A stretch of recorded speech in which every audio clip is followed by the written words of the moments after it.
All right, thank you everybody for coming. I will go ahead and call the Monday, November 7th special town meeting to discuss the Old Farms Road North-South section to order.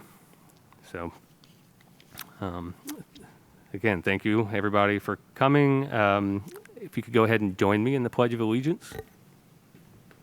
I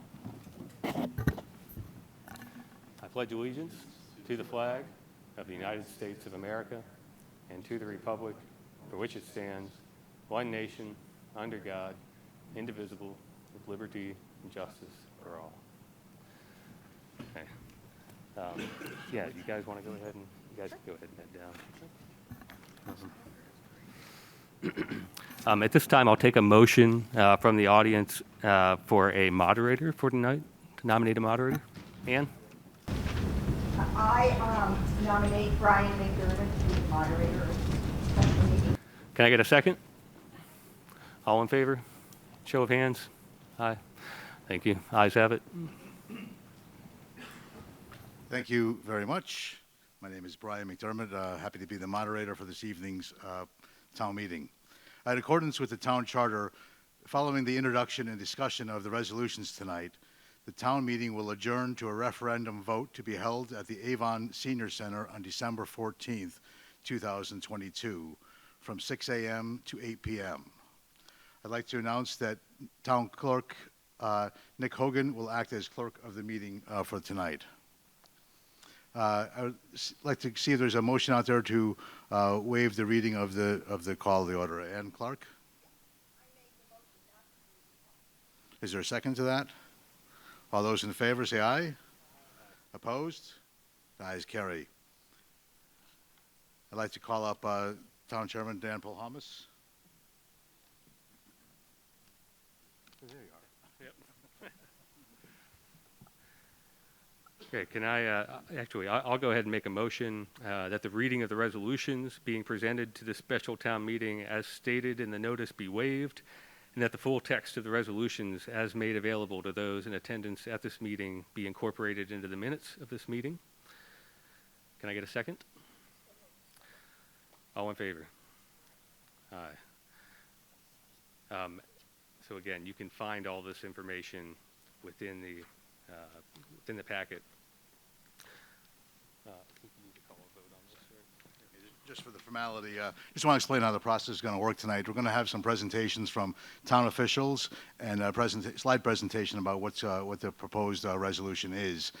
We'll then have further comments from the town council or from other town officials, and then we'll be opening it up to the public to speak. So you'll be able to come up to the microphones and be able to speak at the end of the presentation.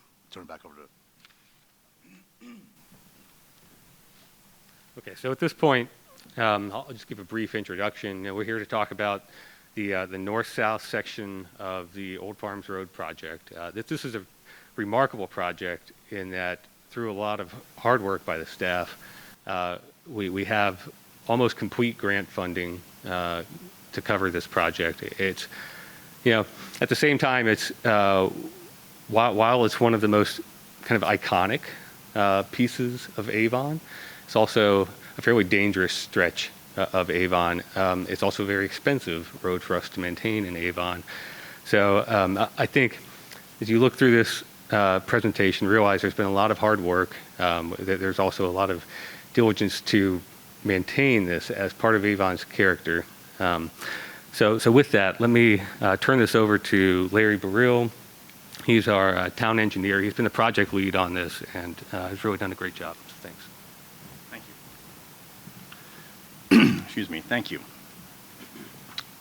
Next slide, please. So the referendum question is, shall the resolution appropriating $5,459,458 of grant funding for costs related to the relocation and reconstruction of a section of Old Farms Road in the town of Avon be approved? Next slide. I'm going to talk briefly about the project scope, the purpose and need, and what the project entails. The project scope effectively is reconstructing a section of Old Farms Road from the Thompson Road intersection northerly to a point about 1,700 feet north of the Scoville intersection. And along with that relocation or reconstruction is relocation of the roadway approximately 180 feet west onto Old Farm School property. The project includes installation of a roundabout at the intersection of Scoville, including crosswalk treatments at Thompson intersection and an introduction of a freeway stop sign there, installation of a multi-use trail alongside the entire new reconstructed roadway, and it includes a land swap, effectively a land swap between the town of Avon, where we're going to abandon the existing roadway to the school, and we're going to take ownership of the property that the new roadway is on. Next slide. This graphic shows the section of road that we're talking about. If you start at the south along where the intersection of Thompson Road is, the roadway goes to the north. It curves off to the west. You see where it says new north-south alignment there. You also see a call out that indicates the multi-use trail. Continues up to the roundabout, the new roundabout at the intersection of Scoville, and then continues north, effectively to the west side of their field and then through the woods and reconnects back near the pond at the north side of that graphic. On this graphic, you'll also see an east-west section, which we'll talk about a little bit later, but that is a separate project from this that we'll be talking about. Next slide, please. A project like this obviously has a significant need. The area experiences a large number of accidents compared to other roadways in Connecticut. The geometry is narrow. There are several narrow sections along there. There are poor sight lines in other areas. The roadway itself confines motorists to specific areas, which is fine. However, it eliminates the opportunity for accident avoidance. And we see that by virtue of accident counts and locations along the roadway. Larger vehicles like school buses and fire apparatus and even semi-trucks have difficulty navigating the sharp curvatures there, especially at the intersection of Scoville. And the intersection at Thompson is also considered very dangerous, as a matter of fact. So, although our goal is to obviously improve safety for the traveling public, including the pedestrians, we also are endeavoring to maintain the rural feel. We know that residents feel very strongly about the character of that roadway. So how are we doing that? Well, what we're doing first off is we're not changing the speed limit. So the current speed limit on the road is 25 miles an hour. We're widening the road, but we're only widening it to maintain an absolute minimum width. Actually, it's going to end up being the minimum standard for the town of Avon roadways. We're keeping tree removal to a minimum. The only trees that we're removing are those that are needed to do the grading for the project. We're using steel-backed wooden guardrails, which is much like you'd see in parkways, parks and that sort of thing. So instead of metal beam rail, it's a wooden post and rail with steel backing. We're using roadside swales where we can instead of using formal drainage. So that, again, contributes to a rural feel. Street lighting is kept to a minimum, specifically at the intersection at the roundabout. And the center of the roundabout is going to be maintained as either grass or modest landscape feature. Next slide. The impact on pedestrians and bicyclists is that we're going to be installing a new, dedicated trail, multi-use trail along the side from Scoville at the intersection of Scoville where the trail crosses the Greenway, down Scoville to Old Farms, along Old Farms to the south. And at this time, it will end at the intersection at Thompson.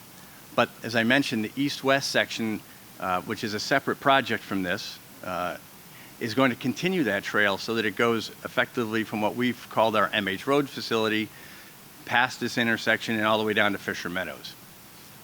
Both phases combined will create a loop trail, which is the loop between the existing Greenway, Scoville, Old Farms, and Thompson of a 1.25 mile length. But again, it will also connect the trail system to Fisher Meadows as a dedicated trail. As mentioned earlier, this project is about spending grant money. So the total proposed project funding is identified above. Construction costs not to exceed $5.459 million. Add in the soft costs, which are effectively the costs spent to date through the capital projects of $360,000 and a total estimated project cost of $5.819 million.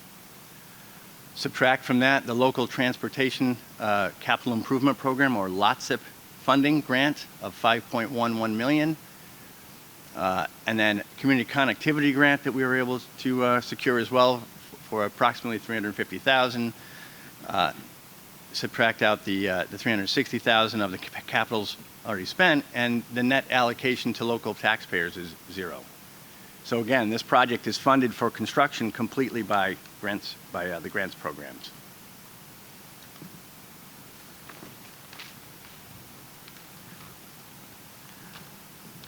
Thank you, Larry. Okay, so the next steps here, you'll see December 14th. So this meeting, we will answer questions. We'll open this up for both officials to comment and for you to ask questions and get responses. As this meeting adjourns, we'll adjourn to a referendum vote that'll be on December 14th at the Senior Center from 6 a.m. to 8 p.m. If it's approved, if that referendum is approved, then we'll go out for public bidding at the end of the year, December into January. We'll look to award a contract in spring, February, March, at the end of winter. And construction should begin in spring of 2023, April or May. Hopefully, project duration will last about 18 months, putting us into toward the end of 2024 for completion of the project. So at this point, I think let me open it up to any other town officials who would like to comment, if there are any. And if not, then let me ask council to go ahead and come back up to the stage. And I will open it up for citizens to ask questions at this point. And if you'd like to ask a question, then go ahead and come forward, state your name and your address, and take a microphone. Thank you.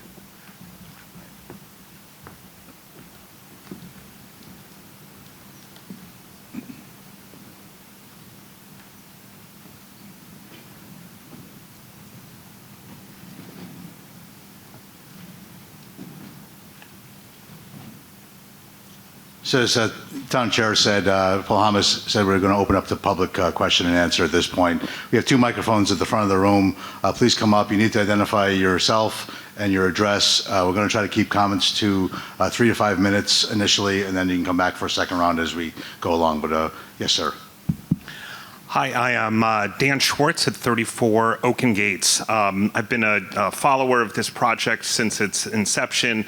I want to commend town officials, Brandon and all of the public works. They gave a presentation on this probably a year ago via PowerPoint, and their openness to suggestions and comments is really to be applauded. And the fact that you have secured funding for this makes it a no-brainer.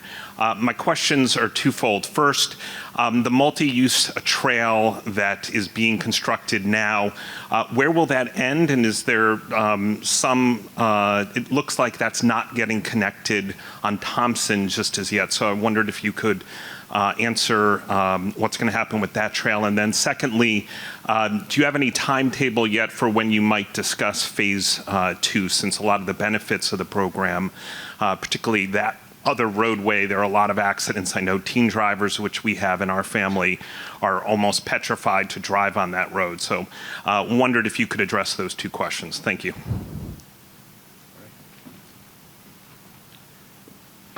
Sure. So your first question has to do with the trail. And the current project, the trail is going to go from the intersection of Scoville and the rail trail, down Scoville to the east, south along Old Farms Road, and it's going to terminate at the intersection at Thompson. So for the time being, it effectively is a dead end. But we have the east-west section, which is it's a good segue into that, is that east-west section, which we're going to go out for design in the next couple of months, hopefully, not hopefully, but definitely. We've already secured $3.6 million of construction funding under that same LOTSIP program for that east-west section. So we're obviously very serious about continuing that as our second phase of these two projects. And at that time, the rail trail will continue, as I mentioned earlier, from effectively the MH Road facility just to the west of the trail, and then along that whole Old Farms Road corridor all the way to Fisher Meadows.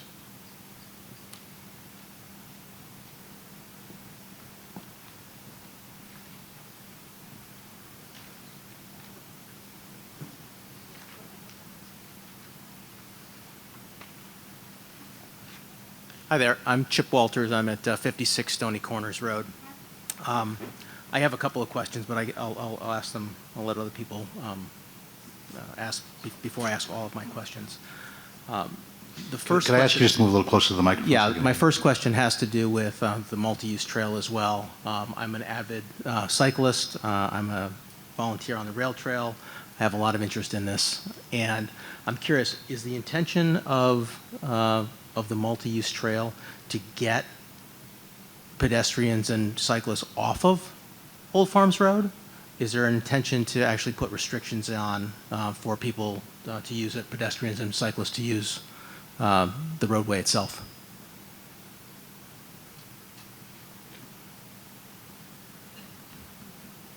It is our hope that people are going to use the trail, but we know that we can't mandate cyclists, or for that matter, pedestrians, from using the roadway as they have the right to do. When you build a trail like this, it's going to be the same width and bituminous material. It's going to be a quality product, right? So it's our hope, obviously, that cyclists in particular, right? But we know that there are avid cyclists who are going to stay on the road, and that's just the way it is, which is a good reason why we're doing the roadway widenings that we're doing. Okay. Secondarily, the multi-use trail itself, the intention of running a multi-use trail from Scoville across the Old Farms property to the south and then back to Thompson Brook and creating that loop, is there I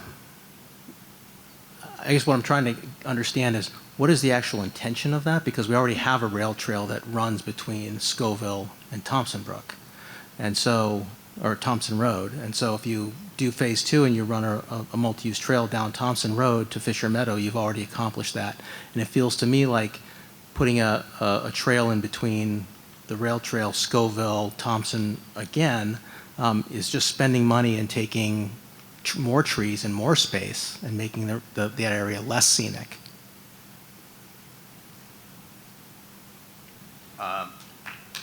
Yeah, all I can say about that is that we had a couple of goals. One was to create a loop trail system for the short term as well. You hear from residents, you hear from the traveling public about their interest in increasing the number of trails, the bike councils and things like that. So this project kind of grew, and the addition of that trail provides some accessibility to the trail from the school folks. And it provides another loop trail for residents to the north. I guess it's Cotswold area, and it's even Stony Corners area. Yeah, it was just included for those reasons. All right, thank you. I'll come back with my questions about the roundabout. Thanks. If I may, I have two questions. Please state your name and address to the record and stand closer to the mic so we can hear you. Oh, is this good enough? That's great. That's great. I'm Ilya Traktavenko of 16 Sedgwood Road. Oh, sorry. Thank you. I have two questions. The first one, I saw the map, but I don't know what the profile of the proposed roads are. Are they going to be with straight lines without undulations of existing roads, which limit visibility? I understand they're not straight, but it's better to see in one plane, whether the road is on a grade or horizontal. It's nice to see down the road. For example, as a good example, is the new road leading to the new bridge compared to the old one. There's no comparison. So the question is, if the new roads will not have the undulations that the existing roads have. And the second question is, we don't know what the inflation is going to be. Did we make any provisions, and if any, which ones? Number one, for the change in the construction costs due simply to the inflation, and second, to the possible overruns, which might eliminate the profit margin for the construction company. Those are just my two questions.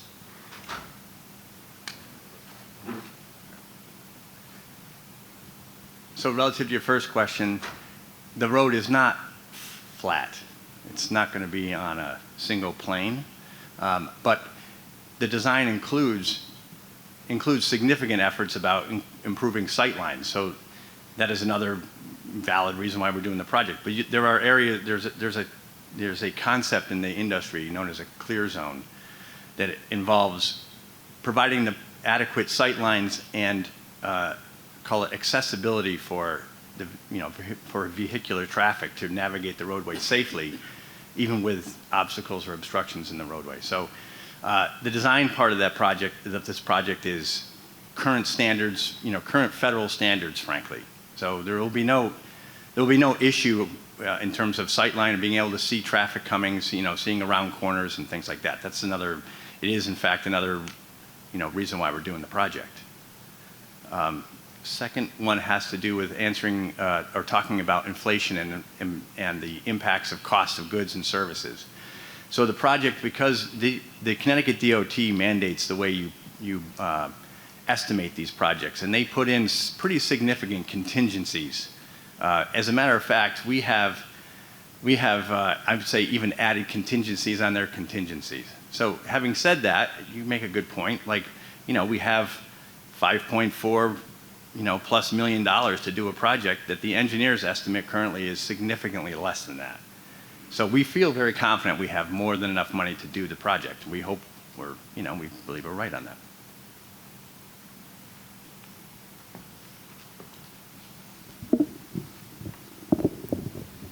Hi, I'm Alexa Robinson. I live at 30 Cotswold Way. My concern is also similar to the gentleman cyclist who spoke earlier. This area is very beautiful. I actually moved here from out of state, from somewhere in Florida. And in my area that I grew up in, it was a cement landscape, and areas that were beautiful were heavily constructed, much like what I'm hearing you guys are talking about doing. And moving to Connecticut and seeing the beauty here, like, you don't understand what you have. Like, you have to preserve this. And I totally see some of these points about, it would be great to have a loop, and it would be great to also make the road safer and to improve drainage. But when you say you're going to remove a couple of trees and improve sight lines and add this bike trail that seems needless as well, all the way down to Thompson, when we already can have a loop in phase 2 if you wanted to do that, even though I kind of don't want you to. But what I'm saying is, like, I don't really hear you guys talking about the most important part, which is preserving this natural landscape that these trees took hundreds of years to grow. And we're just going to come down and chop them down because we want a bike trail for a couple 100 feet more? Like, what are you doing to help preserve that? Does anyone want to address that? Or? So I guess I would start by saying that the section of the project where the trail is going, Nick, can you pull up the graphic again, please?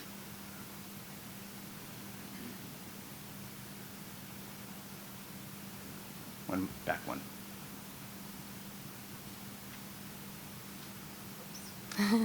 It just doesn't want to stay there. There we go. There it is. I'm going to talk loud and come over here, if that's all right. Yeah. So the section of the road that has the trail, again, from this intersection north to the roundabout and then heading west. The only section where there are going to be trees taken down specifically for the trail is along the slope. Okay? The rest of the project goes north, curves around on. There are going to be trees taken down there. I mean, that's going through the woods. There's no way around that. That's what the road there is going to be. The rest of the bike trail itself is in an area that's not treed. Old Farms Road, where that multi-use trail is coming down, Old Farms Road in between Thompson and Scoville, is a heavily wooded area. Yep. Yeah, but you'll notice you see what's coming back into where the existing alignment is. Mm-hmm. You're right in that there's probably some trees from there, but it's not a lot.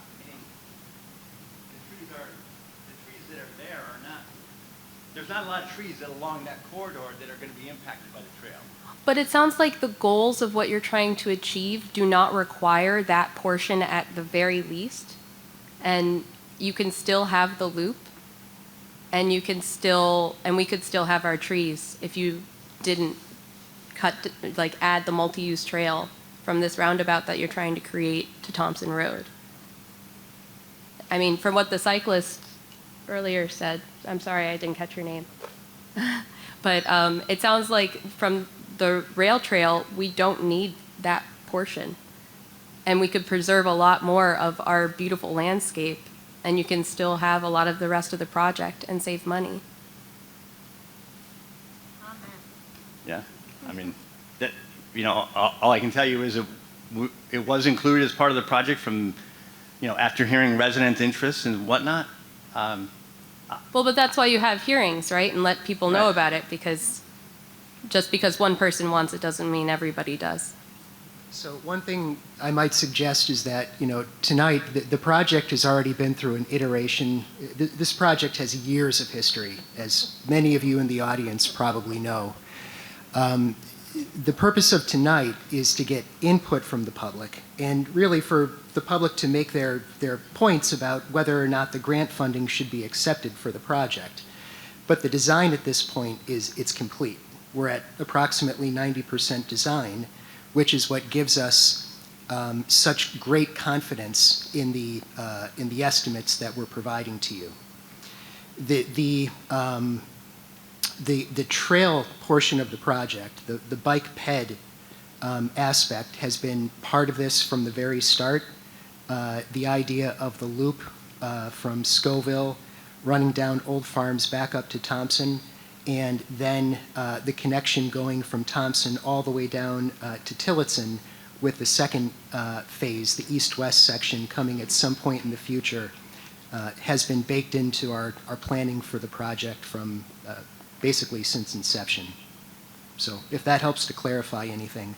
The other thing I would add is that there is no local funding involved in what's being presented tonight. So over the years, through the capital budget, as we've discussed the project, there have been a couple of appropriations that have been used for things like running the project through the permitting. So for instance, going through the Inland Wetlands Commission and doing all of the legwork required to gain their approval. Going to the Planning and Zoning Commission to ensure that there's no conflict with the Plan of Conservation and Development, which is something I'd point out. The plan is in concert with the Plan of Conservation and Development. This is something that, from the land use agencies, they've also been anticipating for quite some time.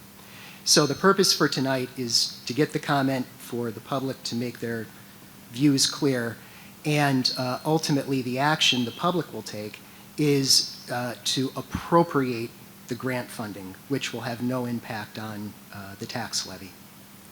I hope I'm that not helps. really worried about money, more so the forest, but thank you for explaining all of that. It's really unfortunate that you can't remove something from a design even afterwards, because it seems like that would not cause an increase in cost. But I think I've also said my part, so I'll reserve time for other people. Thank you. Thank you. Further comments? Hello. Hi, Terry Walters, 56 Stony Corners Road. And well said. I completely agree, and it's a little embarrassing to be a town resident. My entire street has turned over in the last 2 years, and people come to this town and what they want changes. And so I find that really a cop-out, kind of discouraging answer to hear that if residents don't want a particular aspect, we're not willing to budge because we've already talked about it and decided amongst ourselves. So that's a little disappointing. I also take care of one of the sections of the Rails for Trails, and have been very disappointed in the town's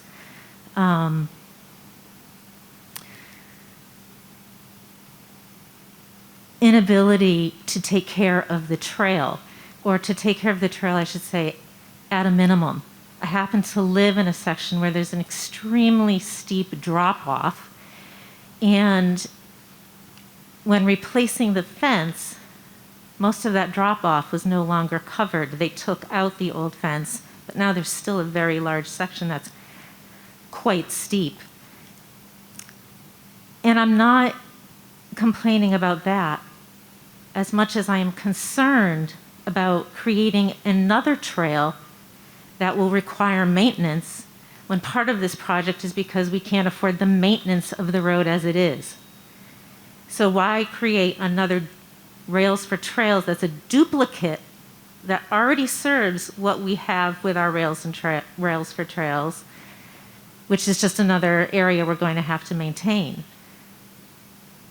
My other question is, I understand the concerns about that tight turn that's a very large loop that cuts through the woods in order to solve it. But it doesn't solve, in my mind, what is perhaps equally as dangerous, which seems to be saved for the second phase of this plan, which is widening the bridges. And it seems to me if we have a certain amount of money, we go for the things that are the most dangerous. That's what I'd like to think we're doing, which I think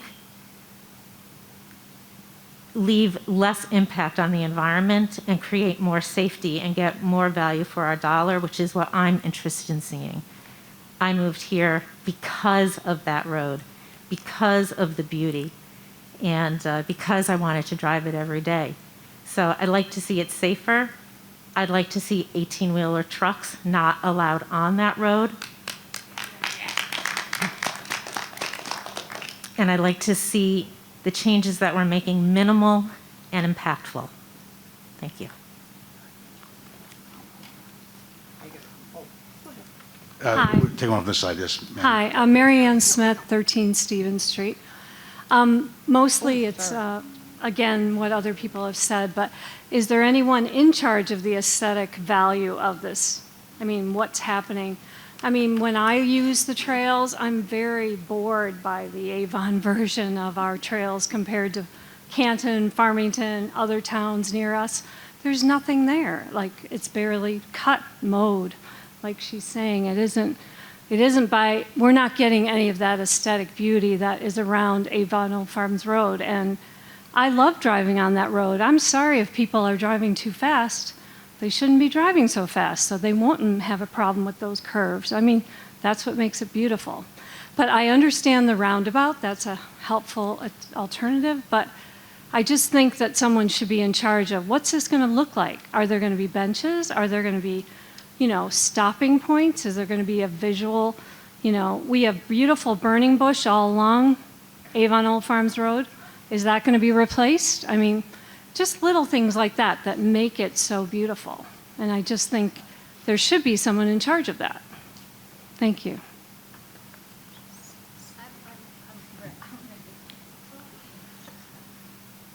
Okay. Penny Dolly, I live on Holly Hill, and we use the road all the time. I think we need to have the bike path. It is so uncomfortable for drivers trying to maneuver around that road when they have a right to be there, but it's very curvy and it is dangerous. And we need to protect people who enjoy riding the bike, including myself. The other thing, there are two bridges. I'm a little confused about whether both of those bridges are going to be fixed in any way. I mean, they're dangerous. To me, that's the most dangerous part of the whole road. I believe that's part of the second phase, but Both of them? the two bridges are on the second phase. Really? Correct? Yeah, that's what I'm being told.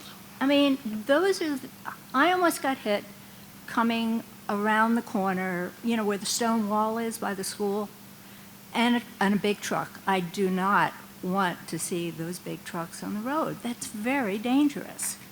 It's not wide enough, and that's one of the biggest problems that I see, and the two bridges. Those bridges should be incorporated into this as the immediate I mean, that's where your danger is. You're going around that steep corner and nobody, some people think they can barge right through. And it's all is inches before somebody is going to have a collision over both of those bridges because they both have a corner. But that's my point. Thank you. I don't think you'll find any disagreement that we agree the bridges need to be addressed. That east-west section is a substantially more design-intensive piece of this project, which is why it's following. I think this first piece has been, under work for longer. But I mean, we have every intention of addressing the bridges as well. That will be, as we discussed earlier, we plan on bringing that forward probably next year sometime. So, thanks. Are there other comments?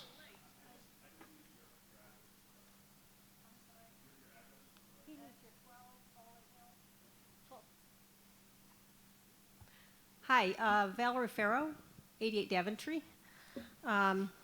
Like many of the previous speakers, I've been tracking this project for quite a long time. I have more technical questions, 4 or 5, so if I overstay my welcome, just I missed the DOT stoplight to tell me when I'm stopping to talk. We ask you to try to keep it within 3 to 5 minutes if you can pose your questions, and then we'll have somebody answer them. So we don't want to get into an exact question and answer session. What if you can pose your questions, we'll do our best to answer I'll ask the them. questions if you can remember them. All right. Okay. First of all, just procedurally, in the SEPA filing for I think it was a categorical exclusion, I didn't see any minutes or a sign-in for the participants. So if someone could get that to me. Larry's been so kind to give me, I think, everything in his entire office. And I thank him. But I didn't see that, what you sent. I didn't see a sign-in. I know it was virtual, but I didn't really see if some of these folks tonight were actually part of that. So that would be helpful. Okay. Secondly, I'm interested in someone explaining the collaboration that's been going on between the town and Avon Old Farms. And it's actually a pointed question because in 2009, I was lobbying, as Brandon knows, for transportation safety measures, which involves the improvement of the existing alignment. And I felt like we were just throwing our money away since we've been talking about relocations since, I think, 1981, 1983. And in fact, those transportation safety measures were implemented most recently. But when the talk of the improvement to the existing alignment came up, as some of you or maybe all of you know, Avon Old Farms sent what I took as a threatening letter to the town saying that if you improve that existing alignment, we're going to sue you. Because obviously, there's a benefit to moving the road away from that campus. It gives them more land, more development, a cushion from traffic. I don't blame them. I don't like it, but that's it. So could someone at some point elaborate on the collaboration with Avon Old Farms and also what their participation with the LOTSIP application? But I believe that FUS was working with them while the application was being developed. And then leading to that, my third question is, I didn't really see an alternatives analysis like the previous, I think Hayden Wegman and a couple other consultants previously had analyzed the relocation of the alignment versus improvements. And so I wondered if there has been at least a conceptual design or a cost estimate to improve the two bridge crossings, as everyone's concerned about, shouldering according to either a DOT standard or, in fact, the FHWA variant, so you wouldn't have to be so wide, and then, of course, a bike path. And then to my fourth question, and maybe it's a point, to me, the road and a multi-use path can be mutually exclusive. You know, we're all excited about the bike path, but it's hanging with the road. And it seems like, you know, we've talked about the trails, we want pedestrian connectivity, we want the kids to be able to go on their bikes to school, But to me, it could be a separate project while we evaluate what the best way to tackle that project is. My next question is just the locations of the crash data. I think I have 2003 crash data. I didn't see any crashes except for 2 or 3 along that alignment. Most of them were concentrated along Route 10 at that intersection. So if you have that, that would be helpful. I also had a question about the preferred alignment and the shift. Basically, there's a loop that comes along there right at the top, Larry. And I just wondered why, with the roundabout and with some kind of an alignment adjustment, we couldn't stay on the same existing path. It swoops way around and comes back around campus. And I didn't really understand what Fuss's theory was there to move that road all the way around that loop through all of that, I think, significant grade and trees. And then last is, I wondered if we heard about the posting, the speed limit. I'm assuming the design, what's the design speed limit is probably going to be 40 or 45, but it's going to be posted at 25? 35. 35, okay. So the design speed is 35, we're going to post it at 25. What I wonder about is, will there be land use restrictions through there, basically rendering the road as a non-accessible road, so there won't be any encroachment permits, development, and what have you. Because, you know, anytime you shift a road and you create more parcels, you never know if it could be developed or not. So that is my last question. Thank you.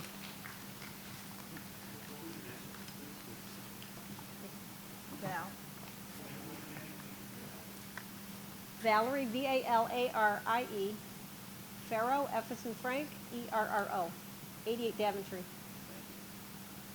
Actually, I'd ask you to stay up because I'm not going to remember all those questions. I didn't think so, but I didn't want to be a jerk about it. Okay. First question. Yeah. So I'm not sure if you want me to talk about the school's relationship for starters. Yeah, so you take the engineering piece. That's what Larry's here for. So you put a lot out there, Val. Going back to the beginning, I wasn't here in 2009, so I'm not sure what you're referring to when you talk about a letter from Old Farm School about some kind of a lawsuit or something. What I can tell you is that we have a very unique situation. It's a very unusual situation with this road for both the north-south section and the east-west section. And both of those sections have been determined to be mutually exclusive, as you may know, based on the study that we did that FHWA was involved with back in about 2017 or so. But for both of those sections, the only abutter that we have to coordinate with is Avon Old Farm School. So the school has been an excellent partner in this process. As you can all imagine, there's a lot of coordination that you have to have with an abutter to make sure that whenever the road transfers have to be approved, you can get all the swaps done that you need. The town of Avon is going to be giving up land. The school is going to be giving us land. And that's how we're going to affect the transfer and the relocation of the road. It's also a strength of the project because unlike the east-west section, if we get to that and it's approved at referendum, the north-south section will be able to basically build and keep the other section open. So it's not going to have a significant impact on the traffic flow in that area. So we have had correspondence over the years with Old Farm School. It's always been very amicable. They've been an excellent partner. In fact, the school has paid for a portion of the permitting process that was required to get us to this point. Okay. So I'm not sure what other light Well, I can shed on it than yeah. that. Well, obviously, if you were going to keep the existing alignment, you would need no swap. So you would need no permission from them. But just to refresh everyone's memory, this was a January 24th, 2009 letter to Phil from... Phil being the prior town manager. From right. Dean Graham, Chairman, Board of Trustees. So this is an extra copy, so if you want this for the record, we can have that. Yeah, I don't. that was before me and before the headmaster I ever worked with. So, Larry, do you want to take some of the other engineering questions? Sure. So would you repeat, please? Oh, yes. Did you run, so what happened is after that, just I think Brandon is coming on board, there was a decision to do some transportation safety measures, okay? But one of the things that there was being discussed, and I think it was Hayden Wegman that was put out a contract to look at that, was an alignment or at least a cost estimate for a cross-section of improving the existing road. Shoulders, we talked about a possible bike path. We definitely wanted to tackle. In fact, I remember Phil or someone called me and said, do you think we could get wetlands permits for those two bridges? And I said, absolutely. There's already crossings there. You just widen them.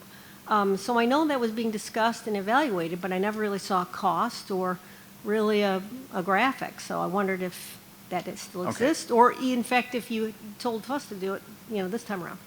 Sure. Let me address that for starters. So it is important to separate the east-west section and the north-south section, and the two crossings that we're talking about are clearly in the east-west section. Brandon was referring to a study that was done. It was a feasibility study. This was managed by actually my predecessor. Tom Dawkins was a town engineer at that time, and Hayden Wegman actually. The company name ended up becoming a different name, and there was a series of other consultants involved. But the bottom line is that they studied dozens, if not hundreds, of alignments for both the east-west and the north-south section. And I could, if you wanted to come to my office, I could show you boxes, literally boxes of old maps and records. And at one point, in fact, there was even a thought of having the call it the east-west section of Old Farms Road, run south of Beaver Pond, right? So so running through the woods behind, south of the pond, and then back up to Thompson Road.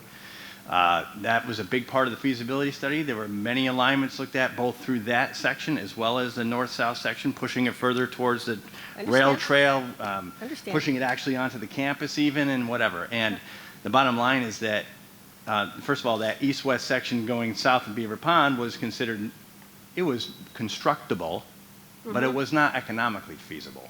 It was going to cost $27 million back in 2016. And that included, I think there was 4 or 5 bridges that had to be built, and the whole idea was trying to stay away from wetlands and eliminate Army Corps permits and all these other things. It just was not feasible. So with that in mind, we've focused on the east-west section staying within the current corridor. That too is not a light lift, in the sense that if you know anything about the grades out there, which I'm sure you do, if you're traveling from, say, Thompson Road towards the Route 10, on the left side there's a pretty good sized, pretty steep embankment coming down to the road, and then on the right side the road falls off to wetlands, right? And that's part of why it's so narrow through there. The culverts that everybody keeps talking about are very narrow, no doubt about it. We did, back in that feasibility process, we internally did a design to realign, to soften the curves, to widen the road, to cut into the embankment on one side and then add retaining walls on the other side, because we're trying to minimize our wetlands impact, which is obviously we're concerned about safety for sure. The bike trail is very important, but you still have to pay attention to the environment, right? And as much as it sounds like it ought to be a slam dunk, it's not a slam dunk to expect to get a wetlands permit when you're doing that level of activity. Yeah.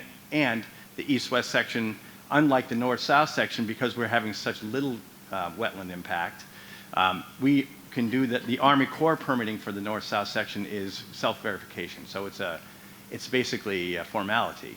The east-west section will not, there's no way it will enjoy that. It's going to have to require federal permit approval and so on. So it's a very different, that whole east-west section is a very different project. The other thing about that is that the east-west section is going to be built within the current corridor, like I said. So the concept of maintenance and protection of traffic is very important. Yeah. Unlike the north-south section, where a significant portions of the road, and this is a real benefit to the traveling public and anybody who uses those roadways on a relatively regular basis. As Brandon mentioned this earlier, a good portion of the roadway is going to be built off-road, meaning that The existing roadway is going to be traveled by the public as a matter of course. And it's only when the tie-ins happen, the construction of the roundabout, the construction of the intersection of Thompson, and then the reconnection back up on the north side of the project, those obviously have impacts to traveling public.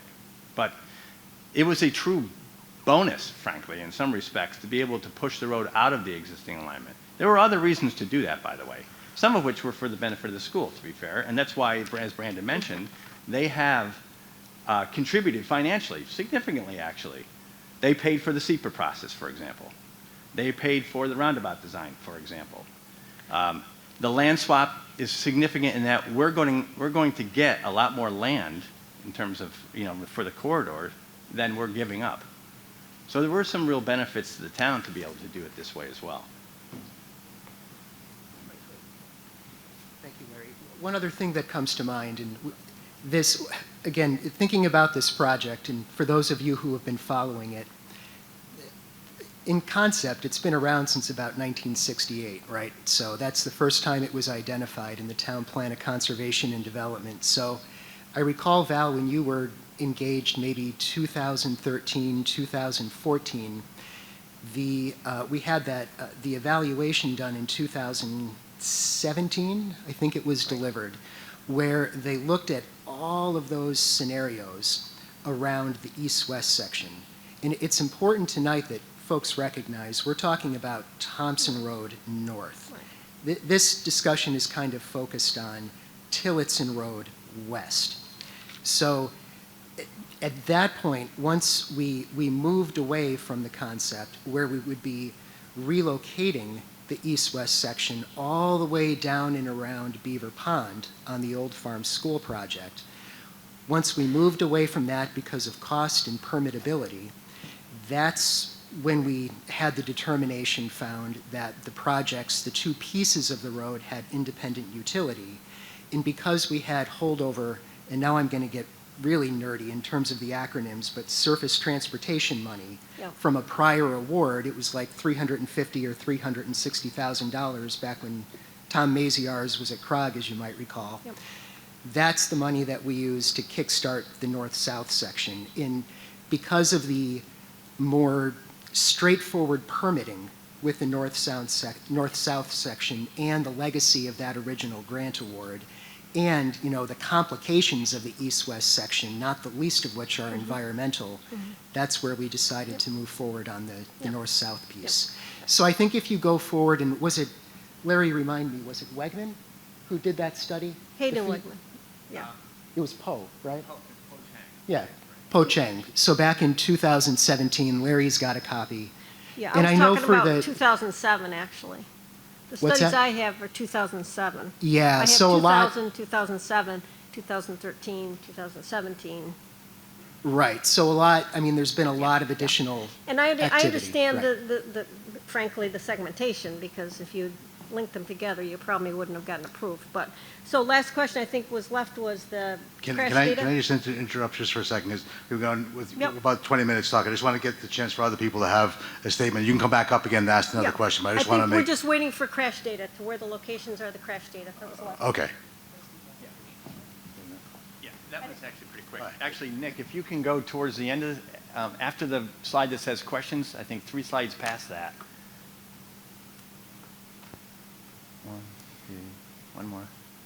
One more. There you go. So, Val, I know that you have experience with the Yukon crash. I don't know where you went, but right here. there you are. If you go to the Yukon crash repository site, this graphic came directly from there on Friday. So you'll see on here, you see those red push pins. Those are individual accidents, but every other dot you see on there with numbers on it, those are numbers of accidents at that location from 2015 to present. Okay, so, and there's a whole database behind all those, meaning the severity, the weather conditions, the time of day, all the information that you could probably ever want for a crash information is in that site. So there's 3 on Old Farms for folks that don't understand total maps. So there's 3 right on Old Farms between Thompson and Scoville. 3. Well, there's actually 4, but then, Oh, wow. But look at the intersection of Thompson and Scoville, Oh, or sure. Thompson and Old Farms, there's 31 there. Yep. Look at the intersection of Scoville and Old Farms, there's 10 there. You know, and so on. Those, and yeah, and not for nothing, those are the reported accidents. So anybody who walks or ever, not that I recommend you walk that road, because I don't, but you'll see evidence, obvious evidence of many accidents that happen that are never reported. Thank you. Yes, sir. Hi, my name is James Scrow. I'm at 6 Wellington Heights Road. Is the road currently out of federal regulation? I don't understand the question. They were asking about the pitch of the road, how it was being designed, that it would improve, it would be all incorporated in federal regulations for highway safety. Yes, it is currently not. It's currently not? Right. Does that cost the town more money being out of regulation for a fine or anything? No. No, okay. How many traffic citations have been issued along these roads? Speeding tickets, any type of traffic enforcement by Avon PD? I have no idea. I mean, you can put speed limits and everything on roads. If people aren't going to enforce the laws that we have, then it's not going to make a difference. People will speed wherever they wish, right?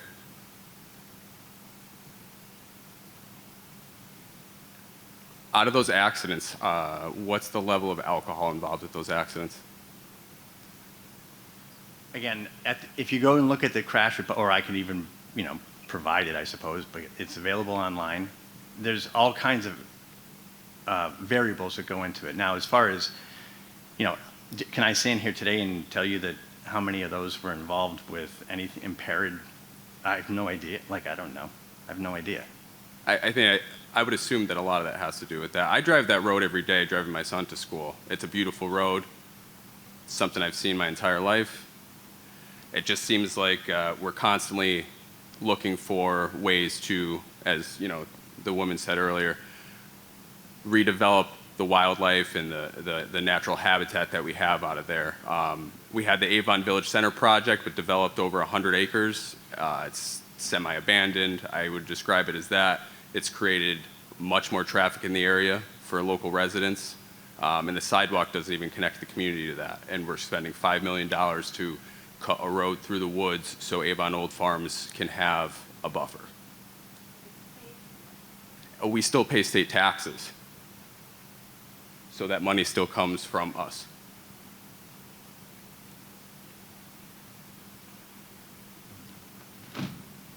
Doesn't, Is that a question, or is that your? Are you guys planning to put any cell phone towers, any state communication towers in that segue? The discussion is further what's on the proposal tonight, but I don't believe there's anything. What's before you tonight is the proposal, but there's nothing for cell phone towers, no. I just don't understand what benefit it gives to the residents of Avon, taking away from something that people have historically enjoyed for years, and we're constantly just tearing everything down to develop things.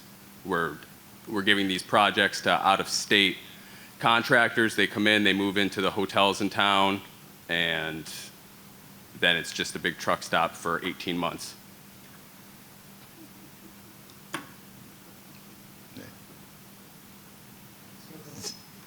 The last major project that was done by our town is the bridge that was over the Farmington River. That was done by Murtha Construction, who has their headquarters right at the base of Avon Mountain. We can't have discussion from the audience, please. We have to go to the microphone and state your address. No. I'm just letting you know that the last construction outfit that performed a major project was in town. Avon Village Center wasn't. I didn't say that. I said the last construction project that was paid for by the state and was approved by the town. I just think we have our eyes set in the wrong direction.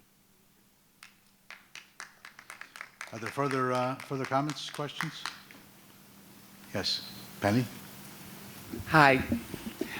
I have to read this because I don't public speak too well, but Could you just state your name and address for the record, I am please? Penny Woodford, 687 West Avon Road. Graduated from Avon High School. Thank you all for your efforts thus far on this project. I know what you've been through. But unfortunately, I'm asking the townspeople to vote no on December 14th. We need to preserve the roads around the Avon Old Farm School, as they are the heart and soul of Avon. I wish I obtained quotes from my customers who were so impressed driving through that area as they begin their house search. It's like an old English road, oozing with charm. What would Mrs. Riddle and her heirs say about destroying the charm of the road? On Tillotson Road, many people worked long and hard for 5 years to keep that road as a town open space so that we would enjoy the charm and beauty. The town offices, 50 years ago, many people worked long and hard to keep the original Ensign Bickford buildings as our town offices, instead of building new buildings, so we would keep the charm of Avon. The Avon Historical Society has worked long and hard to preserve many buildings in town to keep the charm. Does anybody regret that? No. Once you take the charm away, you can't get it back. Why can't we enlarge the bridges and maybe enlarge by the water tower of Avon Old Farm School and put no trucks on every entrance of that area? I've been made aware that the GPS is taking the trucks through that area instead of going on main roads. That's a problem. Have the cops handed out a ticket or two to show people, tell people to slow down? They haven't done any of that. Granby put no truck signs on Holcomb Street, which is a cut through to Bradley Airport, to preserve that gorgeous road. I have pictures of it right here.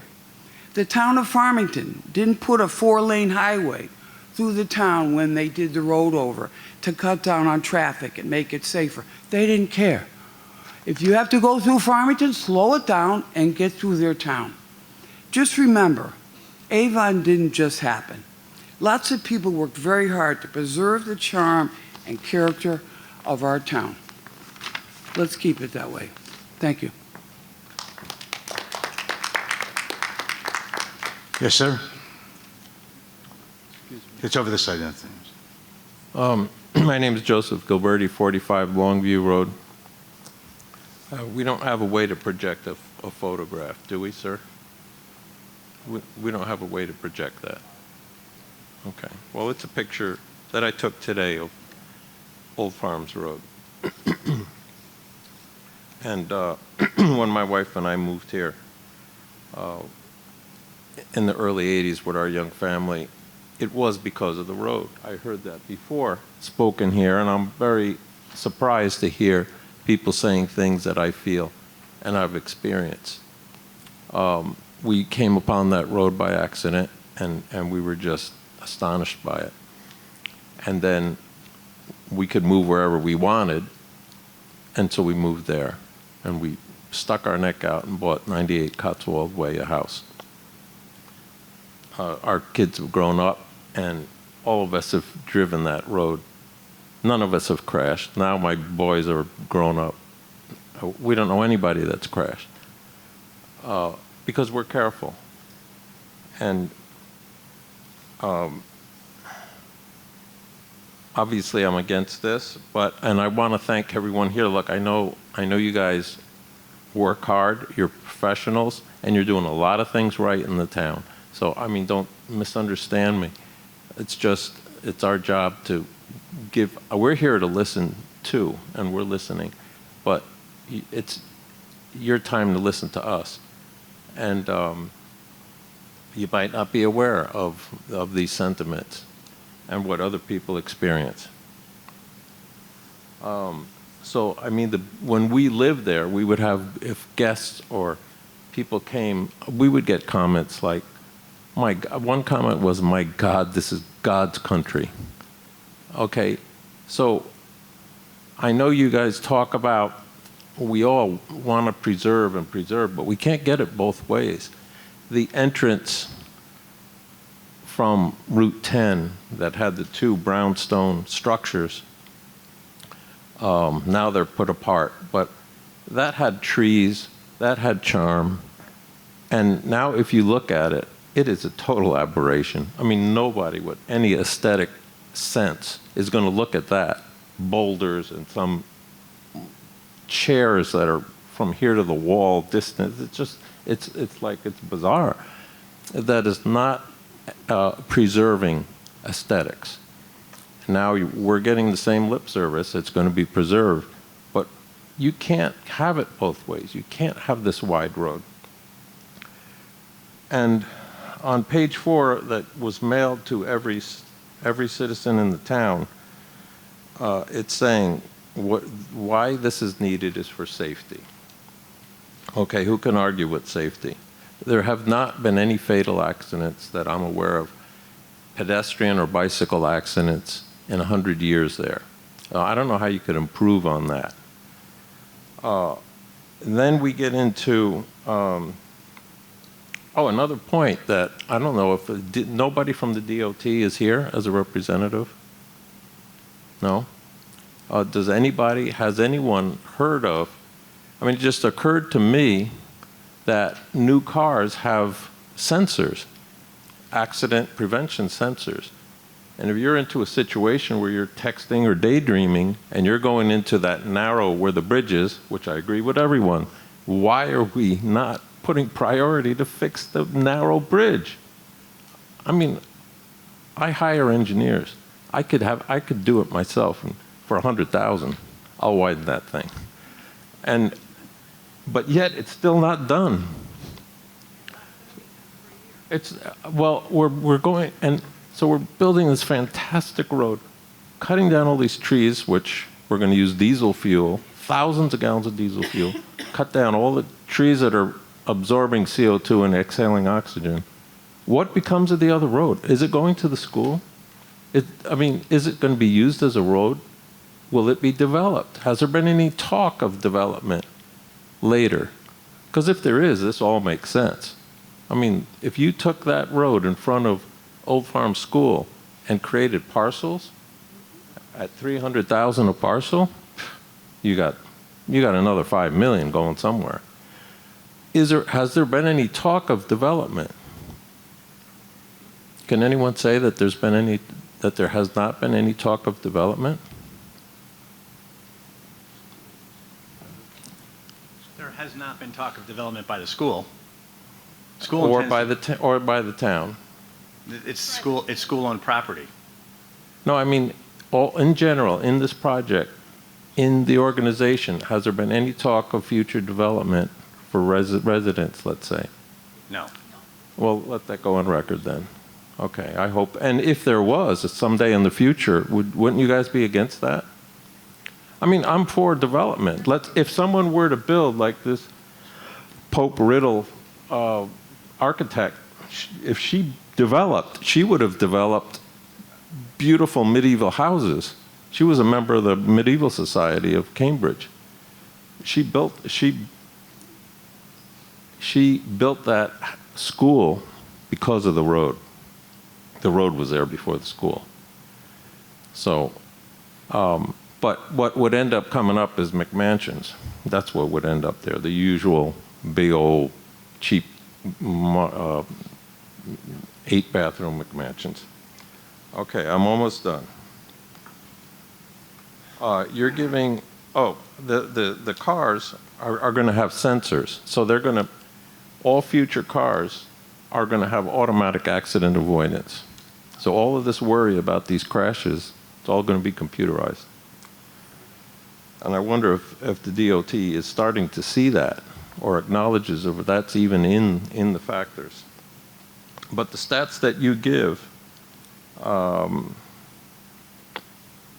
statistics that you give for safety that are justifying this project are that there's 7,500 drivers per day average. And you better check that number because I did sit there for 15 minutes in rush hour. And it's kind of falling short. You might want to check that. But let's take 7,500 a day times 365 days in a year is 2,737 excursions per year. In this flyer that you sent everyone, you're saying over a 7-year period, there were 19 accidents with injuries. That's the safety criteria here. But if you take the 2,737,737 times 7 years, you get 19 million trips. 19,162 trips. And you got over 7 years, 19 accidents. Guess what? That's 1 in a million. So your safety is really 1 in a million. That's assuming that what you're going to do is going to bring it to 0, which it never will. And now you're injecting bicyclists into this equation. Well, there's studies. So I'm going to ask you if you could start to summarize. Just to I will speak. conclude, sir, Thank you. soon, sir. There is a study here, if anybody wants to know, it's from Harvard University. It's giving accident studies for bicycles. To summarize this, to condense it, their publication, and this is mirrored by CDC, a study as well, is 14.1 injuries per million bike kilometers. If you do the math on that, it's 20 times more likely to have an accident than the stats that you provided. Your stats say 1 in a million there's going to be an injury. These stats say on a bicycle, you're going to have 20 times that. Now, the fellow was talking about accident avoidance, the engineer. Accident avoidance means I need a place to swerve. What if you're swerving and there's a bicycle there? To conclude, I would say, enough with the bicycles. They have 220 miles in Connecticut. Now we're in the off chance they want to come on down here. Where you're going, I don't know. You'll end up in Route 10 and then you're in the same peril. But in the off chance, let's spend $6 million of the state's money. By the way, the state has $95 billion in debt of liability for pension. So the state is not doing good. Kudos to the guy that said we're still paying for it. We're state taxpayers. And the companies are leaving. Okay, I've said enough. I could go on. I could go on for an hour. Thank you for listening. Thank you for doing all the good things you do.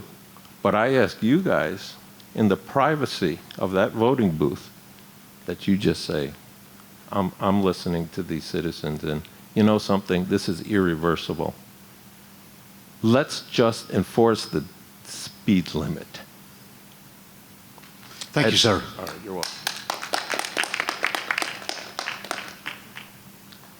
Yes, sir. My name is Alamaya Hailu, 4 Churchill Place.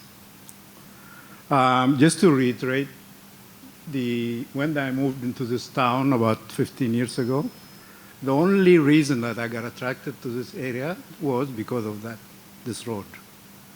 When I drive through that, it gives you a peace of mind, beauty. Somebody spent designing that thing about 150 years ago or so. Now we're proposing to put in a road that will look like another town somewhere. In fact, when the road Route 10 was taken, the road that goes up was demolished, that entrance, that beautiful entrance was taken out, I was devastated. So there is a beauty that you need to value. Most progressive areas now are trying to keep their town the way old look. They don't want to create concrete roads. That will attract more traffic now to go through. Not only the town people will be driving through it, more people will be cutting through it, will be increasing more traffic. The number of accidents that was reported will be extremely tripled. There is no reason, justification to expand the road. Slow. In fact, when I drive through that area, I take more time. I drive 10 miles per hour to go to take my beautiful scenery to enjoy it. That's what you need to keep. It's extremely important to reconsider. I don't know, there's no justification why the road needs to be done. Who is pushing for these roads? It's possible that there is free money that may come out from the state that we probably may not need to pay it, but obviously will pay it. If that's the attraction that requiring this road to be built, it should be reconsidered. Absolutely, there is no reason. I've spent a great deal of places that I lived in the last 50 years or so, from Europe all the way to different states. That road is the most beautiful road that needs to be maintained. The aesthetic value that cannot be regained once you put that concrete highway through that path. Thank you. Thank you, sir. Yes, ma'am. Hi. I won't take any time. I want to thank you all I very need much. your name and address. for the Joanne record. Clark, 5 Pound Circle, Avon. Thank you. All I want to say is, obviously, after sitting here and listening to everyone, if we have to do something, improve the lower east-west and fix the bridges. There was an 18-wheel truck that came around the corner one day and stopped me and said, "How can I get out of here?" I said, "How did you get in here? You can't get out of here. It's impossible." The man said because the GPS sent him that way. My son and his family live in Windsor. They had a road, Rainbow Road, had signs on it that said, "Please, no trucks," per order of the town, I'm not sure if it was the council, but it was the town. And that has had put circles in there. And no matter what you say, where Arch Road was when it came on, that was going to be developed and no trees were going to be taken down except a very few. Nothing was going to be changed. It was going to be just as beautiful. It is not. It is convenient. It is wide open. Everyone can see, and it has not one visual nicety to it as far as visual things go. And I understand why people want to do it. The emergency, I've sat there and watched the emergency trucks go through. They don't have any problem. If any of those trucks should be on main roads, not on back roads. And for all of the value that we will get out of it, in a year you're going to fix the bridges? The bridges should have been fixed 10 years ago. And now you have the whole project based on something that doesn't have to be done. And the bridges desperately need to be widened enough for just ordinary cars and SUVs to go through. And I thank you very much for listening to another person. Thank you. Yes, ma'am.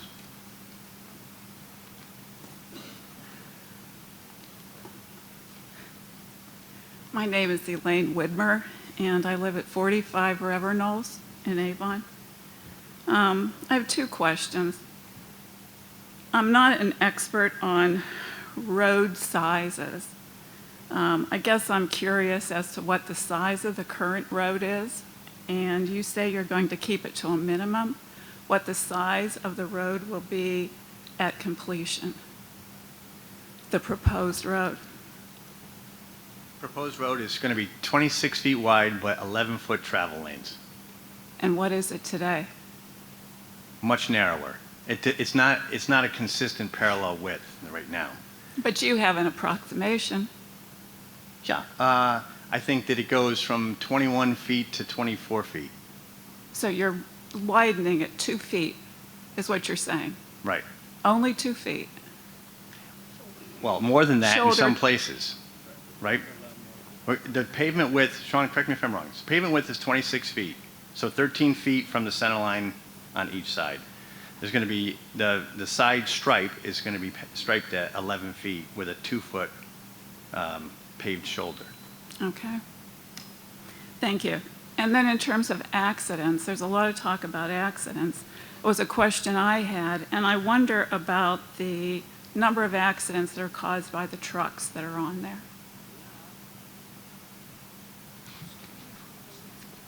I don't have a number in front of me, but I can tell you from having read through the crash data, very few of those are caused by trucks or have truck involvement. Okay. You know, my husband and I moved to Avon because of the beauty in this area. And the ambiance, I mean, it's a gorgeous area after living in an urban area. I was too very disappointed with the work that was done at Waterville Road and Old Farms. It took the rural feel out of Avon and it makes it urban. And you can live anywhere in the country and have an urban feel. I would like to see us find a way to conserve some of the property we have and the beauty of this town. And you know, the thing is, we take down all those trees. You remember that the second largest cause of climate change in this country that we're experiencing today is tree removal. We tend to work, I think, too much to just what's the lowest common denominator. We have some accidents, we want to deal with that, but what about everything else? And what about what attracts people to this state?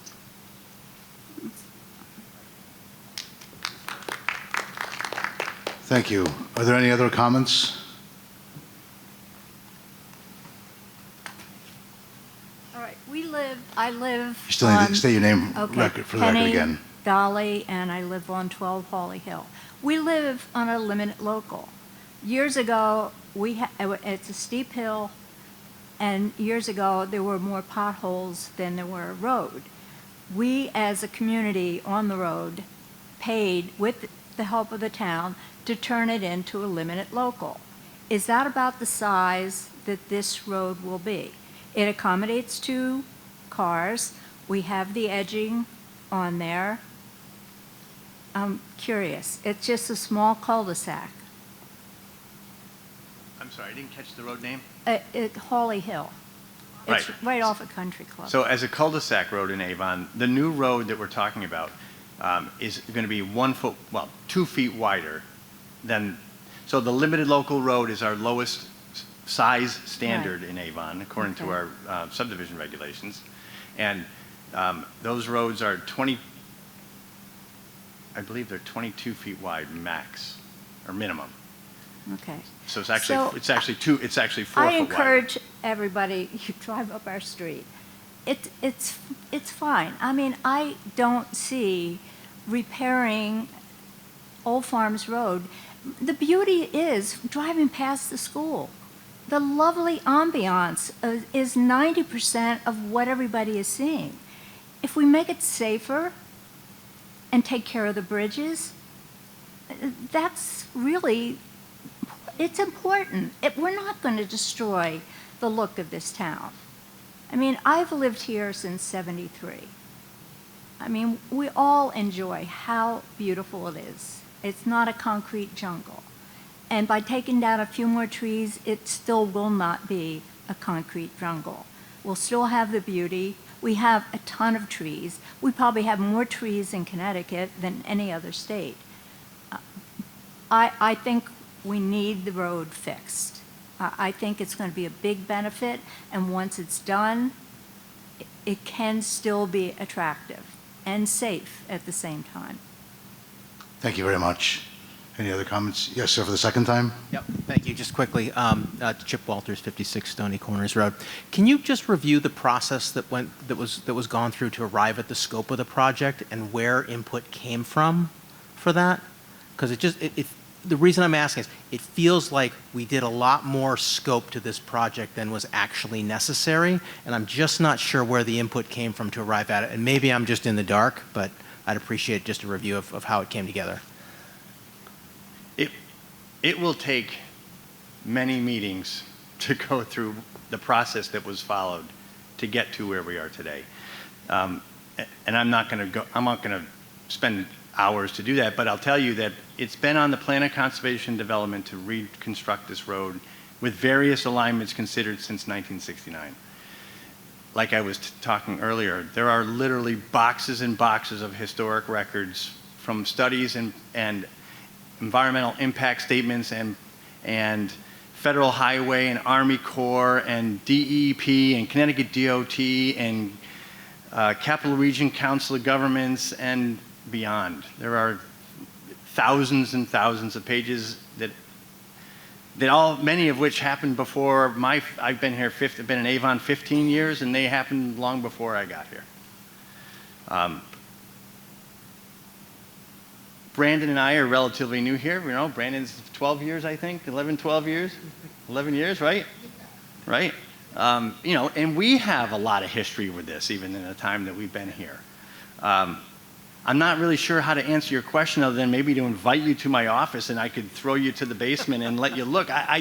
It's just, it wasn't a project that happened 3 years ago and one design was considered and this is what we're presenting. It's not like that at all. It was many hundreds literally of iterations and the impacts from environmental or environmental justice or wetlands or, you know, idle time and out, like all traffic accident, the list is long. Yeah, and I appreciate that. I do. I know it's been decades.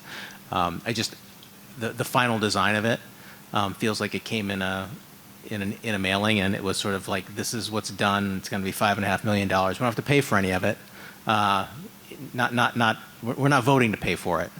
It's all grant money, and I think that just sort of feels a little bit icky at the end, right? Because it's not going to cost anything. It's an easy yes, but there wasn't.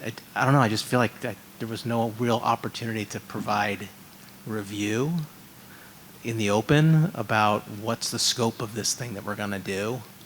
And by the way, that's not a criticism.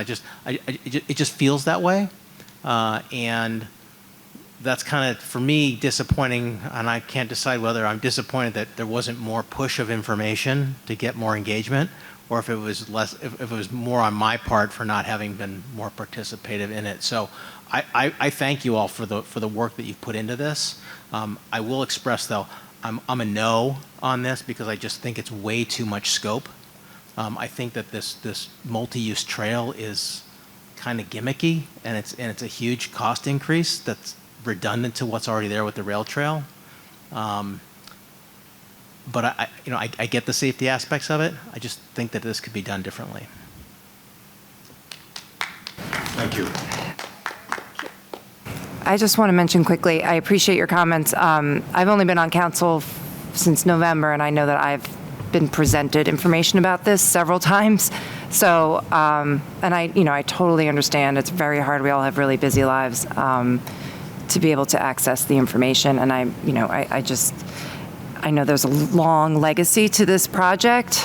And I feel like the town, everybody that's been working at the town has, made information accessible. So I hope you do find the answers that you're looking for if you go directly. Yes, for the second time. Yeah, I was just going to maybe help. We just need you to state your name again. Val Farrow, 88 Daventry. Thank you. Just a quick answer, I think, that Chip brought in, which I think is before Brandon and before you, Larry, is that really what pushed the changes and why they started looking for money was unbeknownst to, be careful what you wish for. Town council changed the classification of the road. And overnight, it became substandard. And as soon as it became substandard, CROG was knocking at our door saying, money, money, money, you can have money now, here's the money.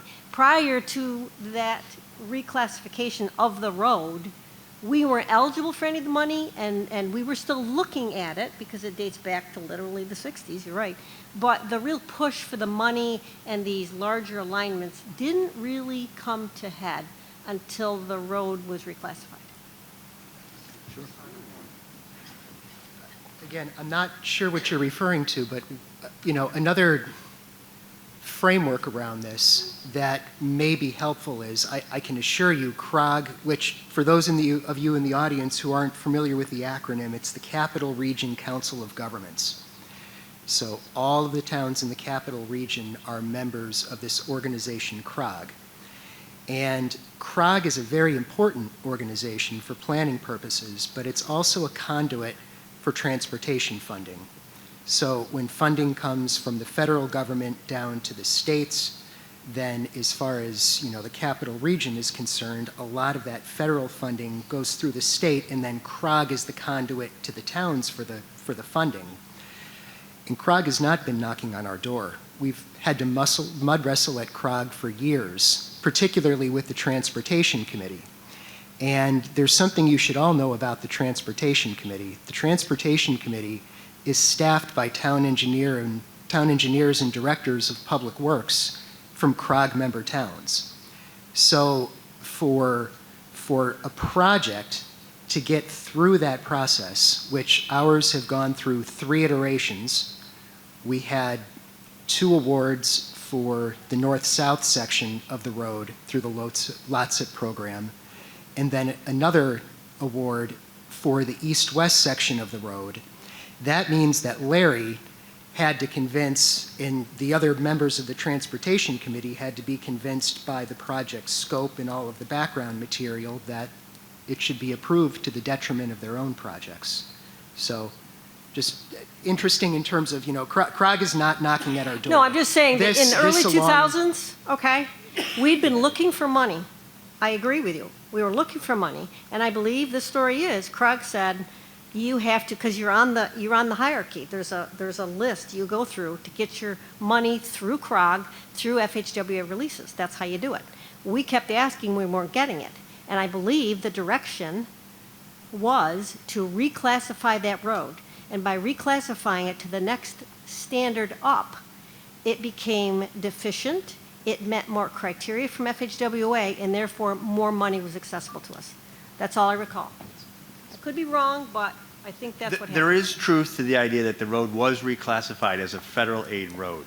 That's true, but there was more to it than, that wasn't a political decision as much as based on regional transportation alternatives to get across the Farmington River, going from effectively the Hartford area to the west, and the daily traffic expected on that road, both current and expected, and the anticipated expansions of facilities, particularly Yukon Health Center, the Jackson Labs facility, and et cetera. So there was, is my understanding, and it wasn't really, again, it wasn't my time here, but my understanding is that happened as a consequence of need rather than politics. No one's saying anything about politics. I'm just telling you that that's what happened and made it available. And by the way, I've been involved with Farmington. I work with Rosie Ponte in the economic development stuff. I don't know where you're getting the idea. I didn't really want to bring it up, but I was challenging the purpose and need based on Jackson Labs and Yukon, because the strategy sessions I've been involved with is that they are clamoring for transit connections because the employees that are being hired at Jackson and Yukon own no cars and need transit. Most of them are coming from either Texas, California, or Sweden, you know, elsewhere, because they're very technical. So I don't know where the demand is saying it's Yukon and Jackson Labs, because those folks want to live within a couple miles. They prefer walkable. So I don't know where the traffic's coming from, but I think in general traffic is growing. But, you know, when you're crafting a purpose and need and you cite Yukon and Jackson Labs, I don't really know what that means and how that translates to traffic. I really don't, because it's really, those folks need transit. That's their push. Yes, ma'am, for the second time. Hi, Alexa Robinson, 30 Cotswold Way. I know you said that the road would only be about 4 feet wider, but won't you need to take down more trees to get in, like, the trucks and the things to actually, like, build the road? Because it's not just how much wider you're building the road. Or is there something that you can do to you know, not take down even more trees than beyond the edge of the road? So to be clear, the roadway width is going to be, the path of clearing is going to be wider than 26 feet, which is kind of where you're going with this. Yes. Part of our design is to include things like roadside swales, for example. So we're not introducing pipe systems, which if you're into the, which it sounds like you are, you're into the environment, and you know that collecting rainwater and putting it in a pipe and carrying it down to a stream or wetland is yesterday technology, right? Today it's about letting the rain land and be where it wants to be, sort of, right? So So yes, there's going to be clearing that goes wider than the roadway. These roadside swales require clearing, and they're going to require maintenance as well as vegetation grows, and it needs to be maintained just like any of the roadside mowing programs that we have now. You know, so to be clear, it's not like we're expecting the roadway width to be 26 feet, and then there's going to be trees at 27. It's not how it is. Yeah, I just It wanted also to make wouldn't be that safe clear. to be that, right? So there's the idea of a clear zone, so that if a car does leave the roadway, they've got a place to go without crashing into a tree and killing somebody, right? But that's another part of the aspect. I mean, there's a lot of things that go into the standard roadway design today. Safety, environmental, et cetera. And yes, more trees are going to come down than just 26 feet. And then how wide is the bike path going to be as well? The bike path is 10 feet wide, and there's a shoulder of 3 feet, Sean? I don't remember. It's 5. So where the bike path is, it is, I guess, 15 feet to the outside edge. And in all of the iterations of the project, did you consider breaking these into fixing the bridge and getting that project cleared, fixing the roundabout? Brandon did talk about this a little bit, but I'm going to expand on this because I know a lot of people here are very concerned about the two bridges, and they should be, right? It's a dangerous place to drive, to be fair, especially if you have a larger vehicle or if you happen to come upon somebody who's not paying attention, right? And if it was our preference, if the money was no object, I would certainly be promoting to fix the east-west section first, but that wasn't the case.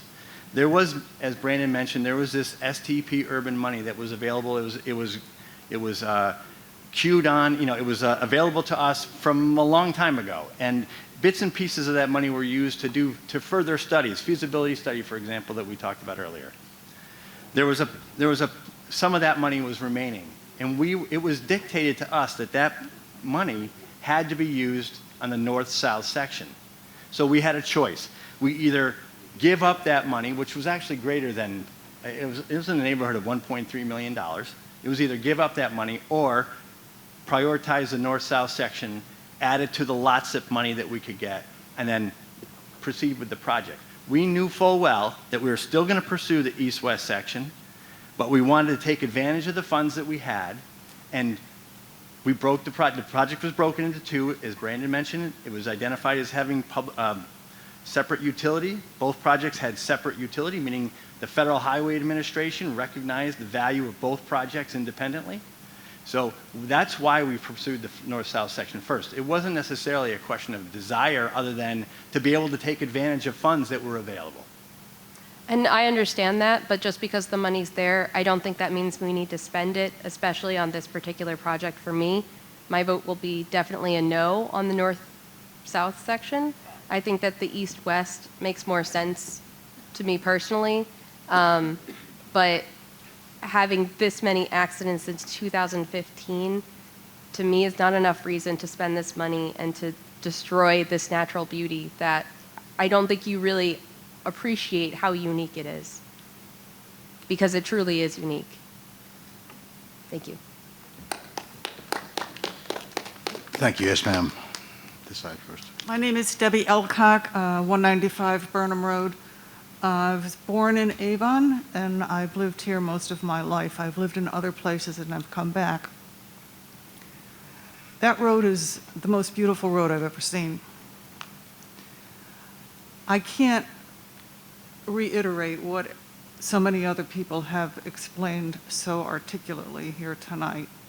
But one thing has occurred to me just as the end of this is the graphic that is included in the handout and was on the internet, I guess, the schematic, seems to be a little misleading. It might be, well, I don't mean to say that negatively, but it's coming out now that there's going to be maybe a lot more trees coming down than were assumed, explained earlier on, and that a schematic that was more detailed might be more helpful to people. And I also have to agree with the gentleman who said that he didn't understand how this actually came about so quickly. And believe me, I know I was in the environmental and energy business in Washington, and I know that boxes and boxes of studies can accumulate very easily, and they cost a lot of money, and I have no doubt that that was done. But I try to think of myself as paying attention to what's going on in the town. And honestly, this is the first time I've ever noticed any public opportunity to review and comment on this project.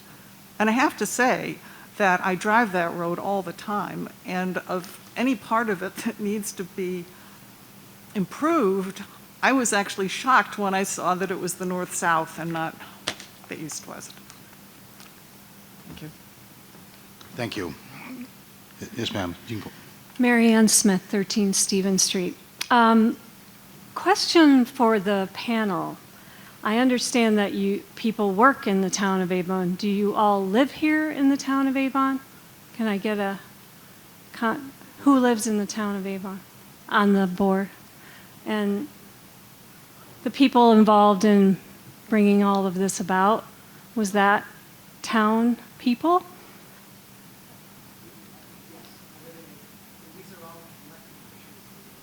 Okay. And perhaps there are boxes of those studies left in a box in offices because it really didn't make much sense in the first place. But again, I just don't know. Me too. I use that road all the time. I keep my eye on the ball. I'm at the school. I see things. I'm past the school-age children, but I stay involved, and I really haven't seen any venues either. And no one really answered my question last time about, is there someone in charge of the aesthetics? I mean, does anybody up there care about this road? If that all of us have told you we all love to drive through, and it made a big difference in our lives, and this could be all gone with a huge shovel, just taken away forever. Just wondering. For you. I appreciate everything you just said, everything I've heard from everybody tonight. I think our role as elected officials up here and as town management is to perform the ultimate balancing act on behalf of our town. We're trying to do the best for this entire town. We're trying to address safety concerns, aesthetic concerns, financial concerns. If we were in here tonight asking you for $5.5 million from the town of Avon to pay for this project, I'd be waving the people out in the hall, telling me why we shouldn't do it. Correct me if I'm wrong. The history of this project, Brandon, I don't want to put you on the spot. Do you know the agenda item off the top of your head, where it falls, what year this has been on the agenda since? 2010?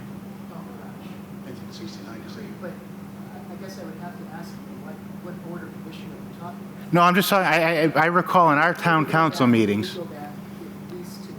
Yeah, But a lot of times things are put on an agenda, that's a really windy road, we should do something about it. No, I understand, and I'm not trying to diminish that. We don't want people to want to drive down that road and come here in droves. We want to make it hard for them to get through there and not use it as a thoroughfare. No, I understand, and my point was, again, I see my role, I don't want to speak for my colleagues up here, I'm trying to balance the interests of all the constituents that we have in Avon. And I'm hearing what you're saying tonight, and frankly, it's too late to change the process in terms of sending this to referendum. This is your opportunity to speak to us and voice your opinions. I appreciate that. I know my colleagues do.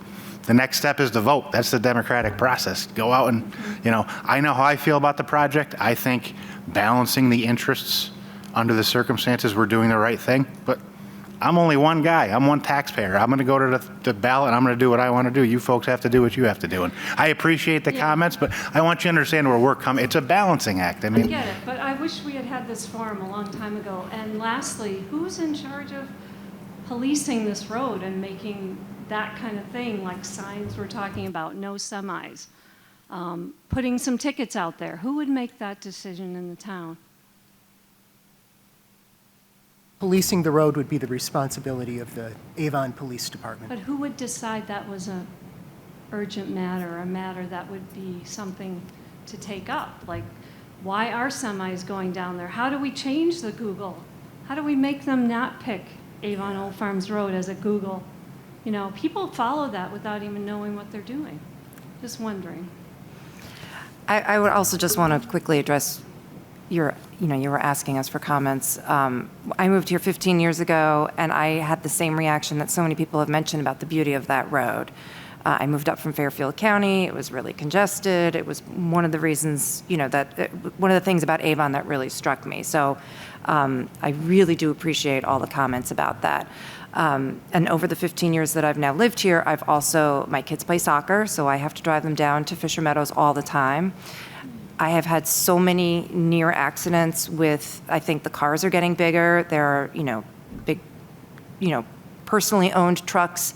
I agree, usually that's on the bridges where I feel like I'm taking my life into my hands. I've had a tree fall right in front of my car. When it rains or if there's leaves or snow, the edges, it's definitely a narrow road. And I would like to say, I want to echo what Jason said too. I think, our job is to balance so many needs that come before us. And I don't know if we need to increase communication in terms of our meetings and, what the process is for public comment and all of that, because I really welcome and would want engagement so that we know these things early on. And like I mentioned before, this has been well underway before my time here, but I do appreciate everybody coming out. But I think you would actively have to be watching for your minutes, going through the minutes of your meetings to know. And we're, like you said, busy lives. We need to maybe have some headlines once in a while. But I'm just asking, what about the semis and the Google? Who could help us with that? Just curious. Anybody? Okay, we have to ask the police. Well, you know what? We had a police, I don't want to get off topic quickly, but there is a new traffic enforcement officer in town, and I think that would be the best person to reach out to. We just had a community conversation about safety and speeding in town, and the outcome of that was the news that we have a traffic enforcement officer. So I think that would be a great place to start because she might know. Well, not me as a citizen, but I mean personally, because at least 10 people have mentioned those things. So okay, well, I could do that, but I will be happy to follow up with the new transportation officer, traffic officer, and see, what information she might have. Thank you. Yeah. Yes, sir, for the second time. James Rose, 6 Wellington Heights Road. Yes, you guys are elected officials and you represent our voices here, whether the line is out the door or just the few of us that did show up today during our busy week. My question is, who's on the ballot tomorrow for election? And nobody else? No.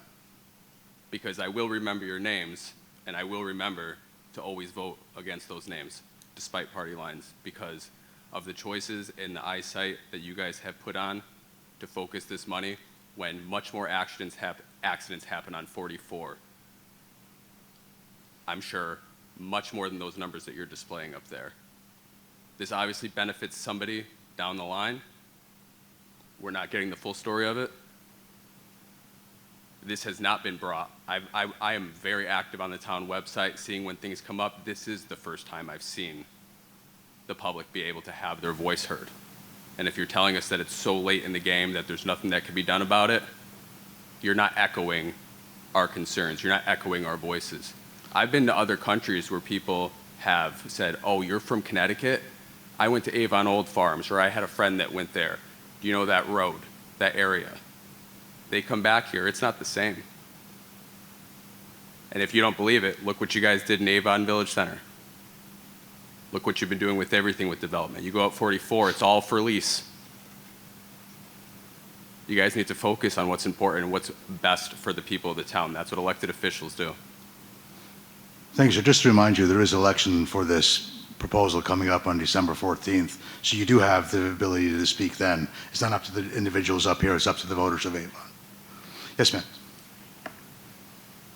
Beth Ferrari, 25 Cotswold Way.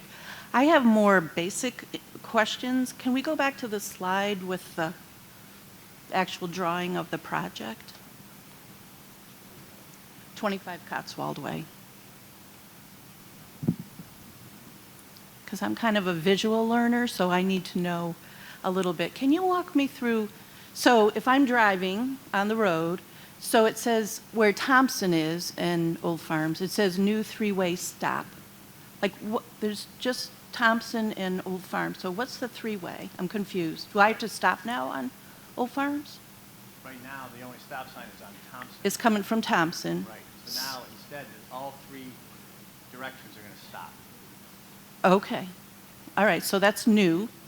So it's not continuous driving. Correct. Okay, and then aren't you taking over like where the new road is going? Doesn't Avon Old Farm School have like a big like open lot for construction and dirt piles? I see it on the side. So is that where the road is going to go over? So you're really in essence not taking down a lot of trees because that's already an open space, right? In that section, correct. In that section. So that part, that's okay. That's the part I thought you were going over. And then can you walk me through the rotary and the, like what's being added? Is the road that goes in front of the tower and the, how, you know, the apartments, I guess, that the school has for the teachers, is that no longer available to the town? Like Correct. That's going to be private?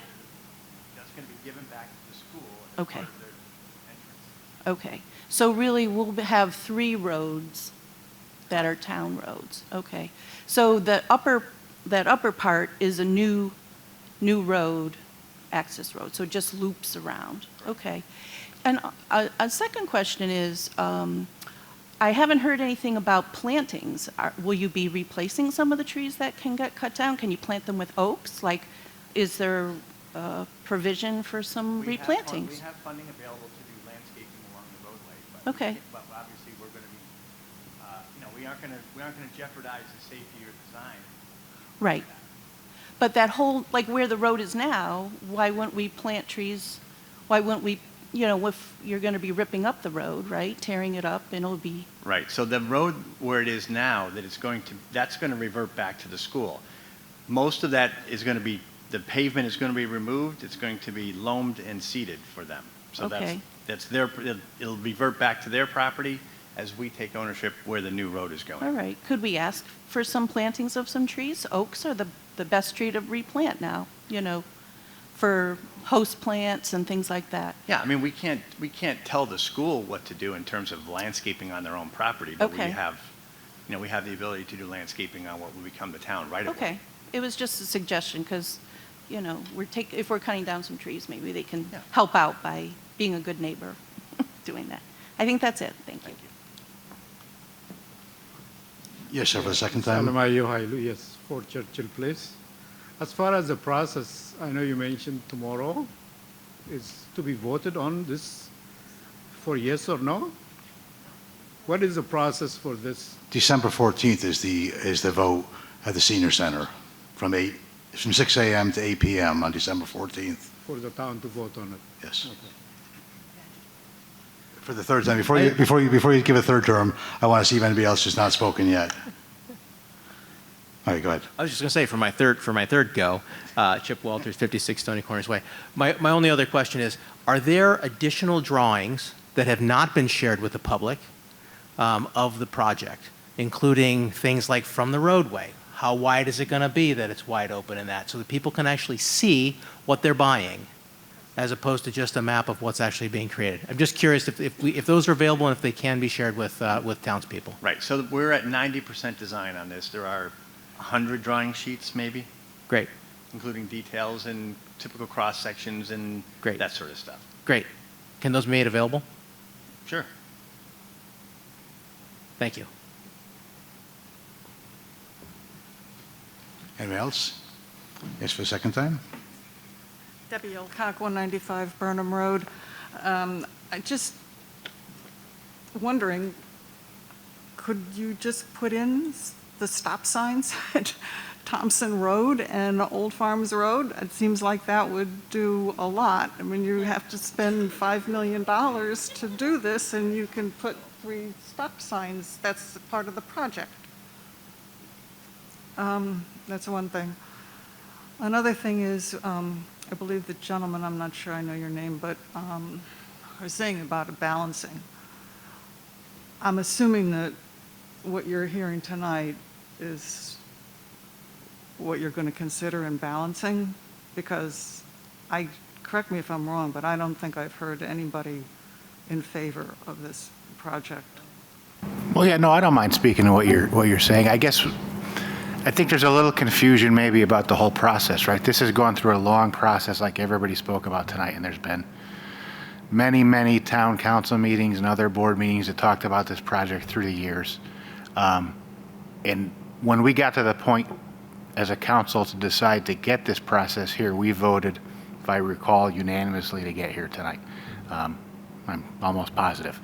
In terms of balancing interests, I mean, again, it's a matter of listening to people that come to these town meetings, town council meetings month in and month out, and speak to these topics when they're on the agenda. I have not been on the town council for a long time. I'm newly elected this January, I think was my first month. But I've gone to town council meetings. I've been on the Board of Education. I've been to town meetings. And you hear the comments from the public, and when you're a public official, you try to balance those comments and the weights and the needs of the town as you move forward and make decisions. So now, unfortunately, and you're right, we've heard more negatives than positives tonight as far as this project goes. Where this project is right now in terms of us as a town council, the last vote I have right now for this project is on December 14th, just like you. I'm going to go to the senior center, I'm going to vote yes or no for the appropriation. I have to decide, should I accept $5.5 million from the state to help us build this new road, or should I say, thanks anyway, state, we don't need it? That's what I have to decide on December 14th. As a town council member now, I don't have any decisions left in the process. I would encourage everybody, and I know the gentleman over here said it seems like a new project, and I totally get it. Like, it's hard to follow the process of town government sometimes. The agendas come out every month. You can see what's on the agenda, but if you don't know what you're looking for, or who can pay attention every month? I get it, but again, the decision-making process for me, I can't speak for anybody else, goes into what I hear up to points where I make decisions. And again, the only decision that I can make now is when I go vote on December 14th. I'm not going to tell you folks what to do. I hear what you're saying, and that's, again, like I said to the fellow over here before, we're at the beauty of it right now, right? The American dream. We're all going to go out and vote for what we want, and hopefully it comes out the right way. I'm doing my best, and hopefully we'll all do our best going forward. Okay. I just hope that it sounds a lot like the key driver for this is $5 million free, that we don't, just because nobody in Avon, nobody in Avon, it's not coming directly out of us. Indirectly it is, I guess. But it sounds like that's the mover for this. Why do we throw away free money? I can only speak for myself. Free money because it's not needed. We're not throwing it away. We're allowing it to perhaps be used for more beneficial reasons. So I hate to think that that's the reason that we are going forward with this, is because we don't want to turn down $5 million. For me, it plays into the balancing act, right? It's part of the decision-making process. You have to balance interests, but that's, for what that's worth. Thank you. Before I ask you, you're up for the third time. Is there anybody else who hasn't spoken yet? Yes, sir. Yes, I'm Seymour Bloom, 195 Burnham Road. And I just wonder if anyone's ever thought about, if you're going to widen the road and make it that it can handle people going at 35 miles an hour, you think that the decision's going to be made by people like Google?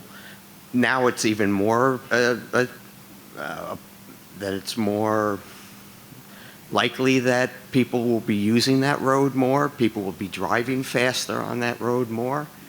I mean, that's the thing. You're going to be widening it, and more people are going to use it, people are going to drive faster, and it will be more attractive to Google. So I really think you're making this defeating the purpose of having it, taking away the aesthetics and making it a more dangerous area, actually, than a safer area. Thank you. Yes, sir. Just a question. Considering now you've heard all these inputs, you most likely almost close to 99% of the people are somewhat reluctant about this project. And the other probably that I heard is that more people may not be aware of these things. As a result, what specific plans do you have to make people aware of it so that they'll be well prepared? They can vote on December 14th. I'm assuming that that will be your obligation, right? To either spread at least our feelings so that more people will know this. At the same time, more people will be more educated to be voting on December 14th rather than just walking in and saying it's probably like free money that we can just say yes. Any answer? I don't know, it looked like you were looking at me, so I'll try to answer the question. And I think maybe it's in perhaps some of the upcoming slides, but I mean, the information outflow, I think, started with the town flyer that went out for this meeting tonight. And I'll put Brandon on the spot again. Brandon, is there more information that goes out after tonight in terms of preparing people for the referendum and things like that? It's out after tonight, and there are legal reasons for that. But back in September, October, there was a town-wide mailer that went out 6 or 7 pages with a lot of the answers to the questions that were raised tonight. So once a question is referred to a referendum, there is kind of like a cone of silence that drops over the town as to what can and can't be provided and what can and can't be on the website. So what you're going to see on the website now is just the facts. But again, the 6-page flyer went out to everybody in town, so that's got a lot of good information. I'm going to just for the 4th time, so I'm going to have to ask if anybody else wants to speak before you do. Does anybody else have a comment that hasn't spoken yet? Okay, go ahead, Valerie. I believe under the Please state your name and Valerie address. Farrow, 88 Daventry. I believe under the restrictions, Brandon, that you're referring to, you can post informational meeting. So there's, for instance, I don't think anyone has seen the sign-in or the review or minutes to the July 2020 virtual meeting. I don't know if that was ever posted. But anything that's been happening, we have 30 days, right? That's when they snap the line?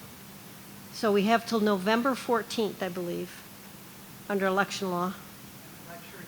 You're referring to, but factual information, of course, is available. And that's 9-369B of the Right. statutes. Right. So it's advocating and information that is biased that the town can't provide. And the window of that site That begins doesn't 30 close. days. That doesn't close. That doesn't close. It's from the date that the question is referred to the gotcha. special town meeting. That's the point beyond which the town has to be unbiased and can't advocate and can't use town resources to provide information beyond that, which is approved by the town attorney. Right, so posting information that you have previously distributed publicly, is that advocacy or not? It could be. So for instance, this flyer may not be up on the website right now. In fact, it's probably been removed because it's not outright advocacy, but the rules are just a lot stricter. So some of this could be potentially construed as advocacy, right? ask election So it enforcement, gets, so yeah, it gets watered down further. Yeah. I just thought it'd be helpful to have the link from the July 2020, I mean, we're in the midst of COVID. No one knew that that virtual meeting was being held. Well, no, there were legal notices. Yeah, it was Yeah, but nobody, publicized. I mean, It was I'll on the just tell you, website. I probably talked Yeah. to 45 people in the last 3 days. And they're like, what, where, when? So that's that. But I'm just trying to figure out how we can disseminate some basic information. I'm assuming there's going to be minutes to this meeting, correct? A summary? It's a publicly noticed meeting, yes. And so we can FOIA you, or we can get it, we don't have to get it through town means, but if we wanted and asked the town for it, it can be provided to us, correct? Okay. Okay, good. Okay, perfect. Okay. Because that information might be helpful as well. And then if there's other technical information, we'll just have to figure it out, I guess, among ourselves, trying to get it, if there's an issue with you know, that referendum and that question. So I understand that. It's always a snafu there, but thanks. Anybody else wish to speak? I don't see anyone else. Oh, yes, sir. I didn't intend to. But I what I heard here. Name and address. I'm Ilya Traktovenko of 16 Sedgwood Road. Okay. It's a good thing that this picture is over there. I would attract your attention to that small triangle which is intended to be built in the southern end. Right there. Right now there is no triangle, just a Y. Last winter, after a snowfall, I was forced off that road. The reason I did not hit a tree was because there is a gate and an entrance to the gate, which is on the school's property. So I had space to place my car, barely, although I did hit some trees a little bit. If not for a stroke of luck, and if I did not react a fraction of second sooner than otherwise, I wouldn't be standing here. I heard about statistics and the millions, and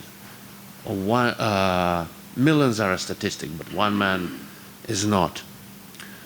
So the same thing could have happened to anybody who was there in my place on that day, because a car which did not intend to cross the divider did, because of the snow. I heard that there were no deaths on that road. Well, I might have been become that statistics on the day. When you vote on the 14th, just think about it. It could be you, and you might not be as lucky or as swift in your reaction as I was. That's it. Thank you. The second time? Yes. Joseph Gilberti, 45 Longview Road. I appreciate your comments, sir, but I would like to conclude my statement for tonight by saying, if both of those drivers were driving the speed limit, They were. with airbags, there's no way that would accumulate in a death. We're not going to get into the debate on the accident or potential accident. Are there any other discussion before tonight? I just want to explain the procedure going for the rest of the meeting. We're going to call for any other business before the meeting. If there's not, I'm going to ask for a motion to adjourn and a second for that. And right after that, before we vote on the actual motion to adjourn, I'm going to read the legal notice. So I'm going to ask if there's any other further business to come before this meeting. Seeing none, I'll ask for a motion to adjourn. Motion to adjourn? Is there a second? Thank you.